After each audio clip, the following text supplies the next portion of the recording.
Les 50 ans de la mort de Martin Luther King cette année, ça me fait penser à la chanson Sweet Home Alabama.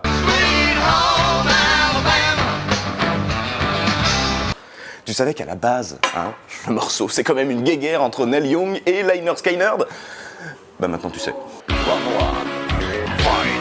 On est en 70 et Neil Young sort la chanson Southern Man sur l'album After the Gold Rush.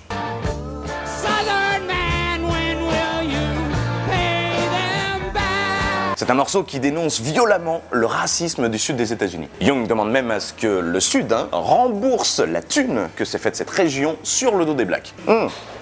Mais c'est pas tout.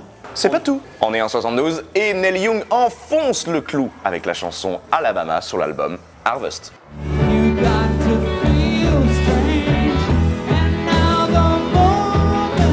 C'est la meilleure vente cette année-là aux États-Unis. Et l'un des albums les plus emblématiques de Young. Gros succès dans les campus, avec ses positions anti-racistes. Eh oui, sauf que les sudistes commencent à avoir un petit peu les boules. De coton. Et à commencer par Lynyrd Skynyrd. Run to fight. On est en 74 et donc Lynyrd Skynyrd riposte avec la chanson Sweet Home Alabama sur l'album Second Helping. Sweet Home Alabama.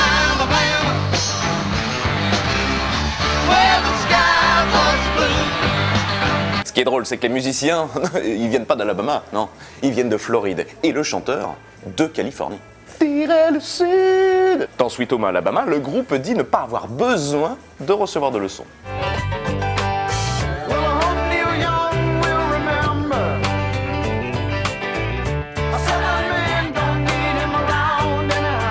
La veille des répétitions, le guitariste dit même avoir rêvé de l'intégralité des accords et du solo.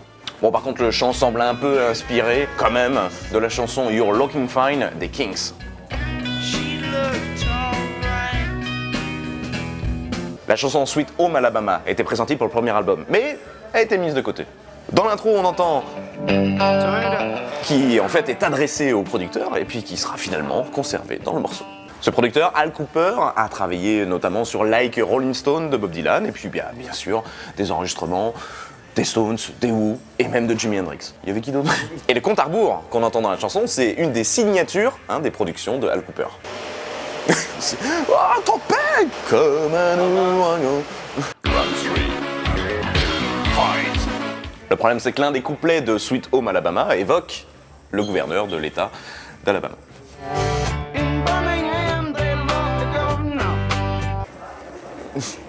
Le problème, c'est que tout le monde est persuadé que c'est une déclaration d'amour à ce partisan de la ségrégation raciale, renforçant la réputation raciste du groupe.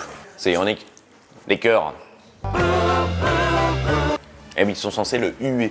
Et puis les deux choristes, elles sont noires.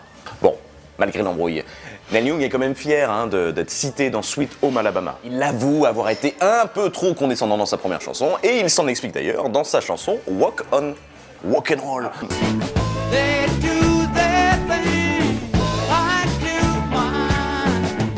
Il composera même 3 morceaux pour Lynyrd Skynyrd, qui n'en retiendra qu'une.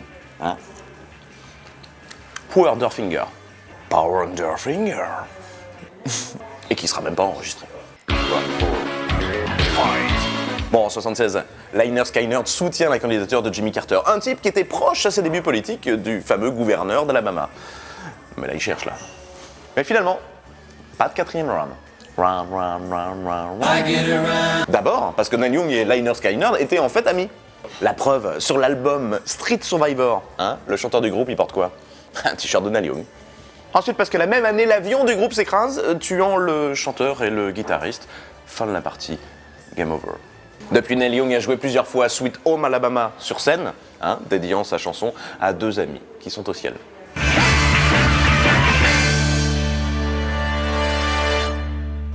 Moi, je veux dire, il y a toujours un truc qui m'a dérangé avec le drapeau confédéré. Le fait que les groupes du Sud le revendiquent, Motorhead, Lynyrd Skynyrd, etc.